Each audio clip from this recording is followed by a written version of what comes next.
Donald Trump is a racist, and I am never going to stop pointing it out in the various videos.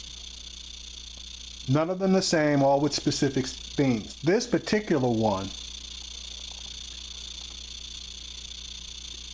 illustrates the fact that people like Donald Trump because he's a racist.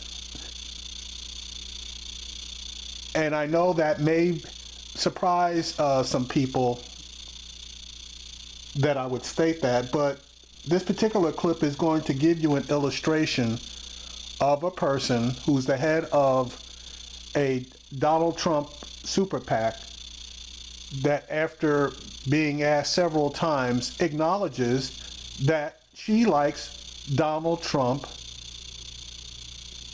because he's a racist. I should rephrase that. She likes Donald Trump even though he's a racist. She is proud to support Donald Trump even though he is a racist. All right, let me play the clip. By the way, I am the least, just so you know, I am the least racist person. The least racist person that you've ever seen. The least.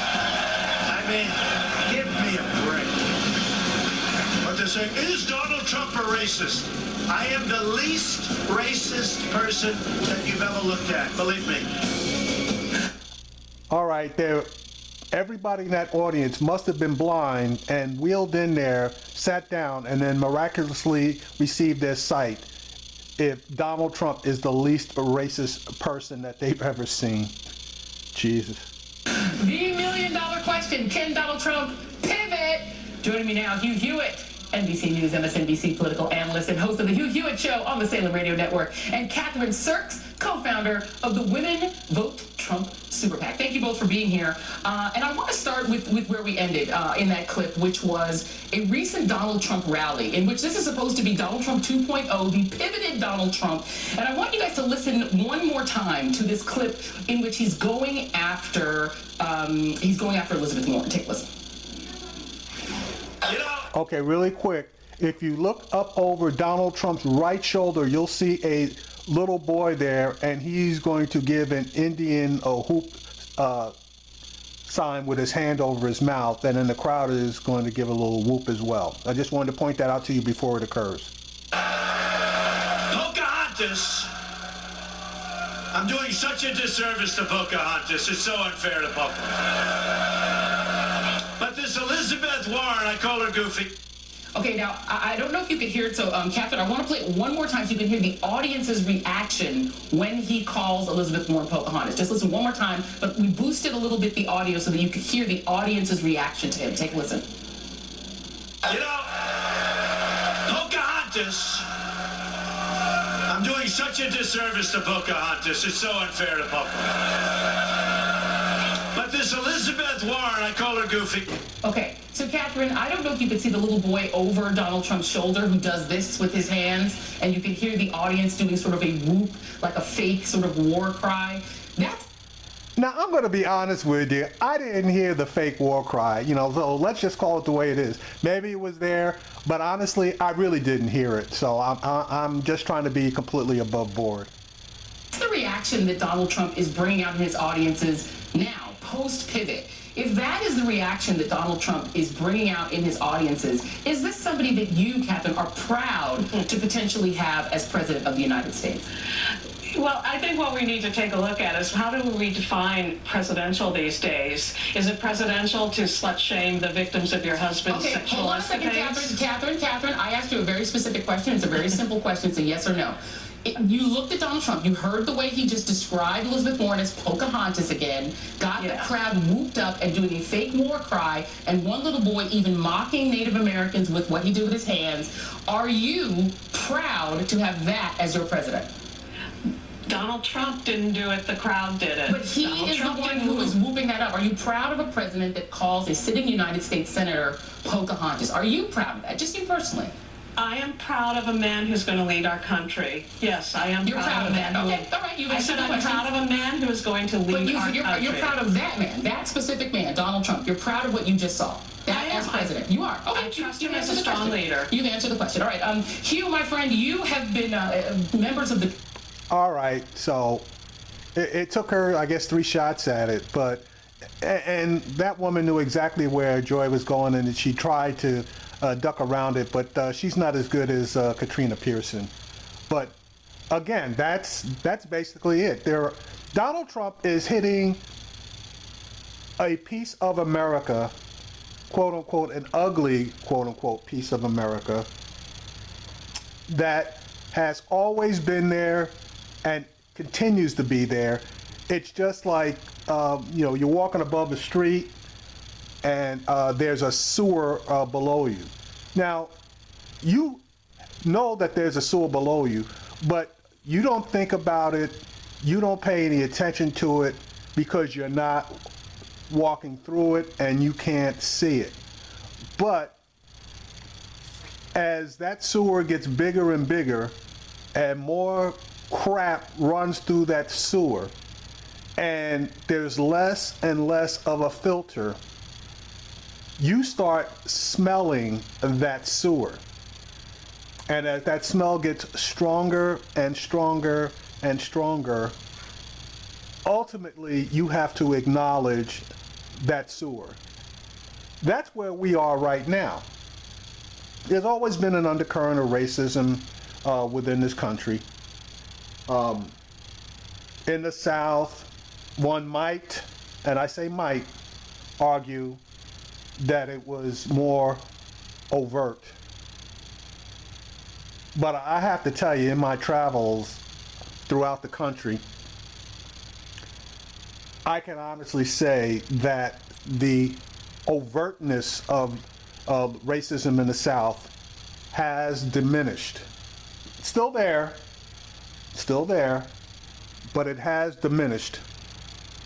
And I will make the statement that it has diminished on both sides. It's still there, and if you look, you can see it, but it's not as bad as it was years ago.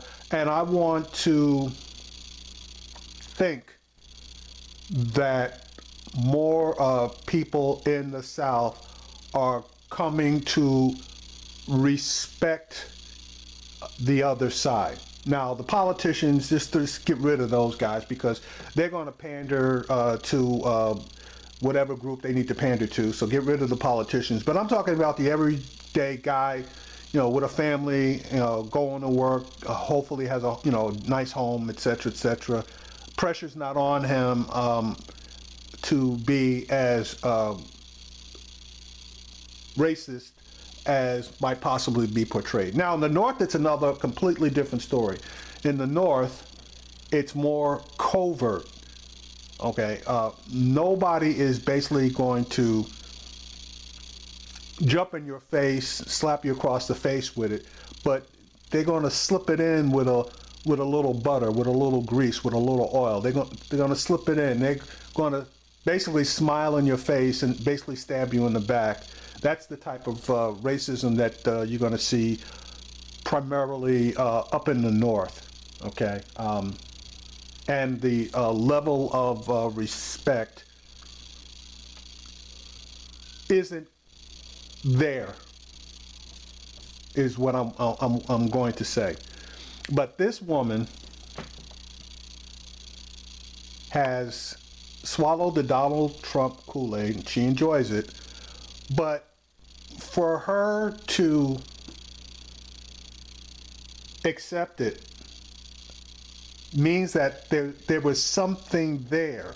And what Donald Trump is doing is he's cultivating that something there.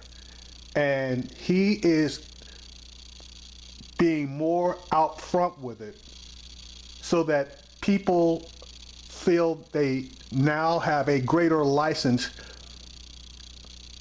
to demonstrate their own feelings, their own racism.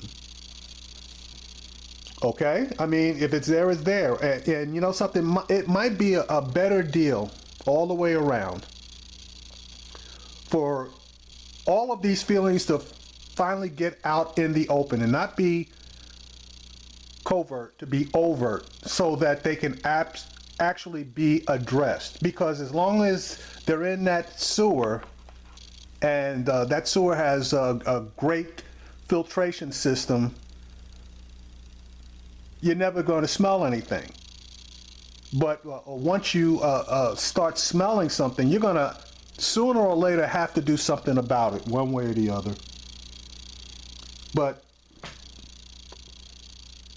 what, 40%, excuse me, 40% of the GOP has seen Donald Trump, basically is backing Donald Trump. So you can basically say that 40% of the GOP is okay with Donald Trump being a racist.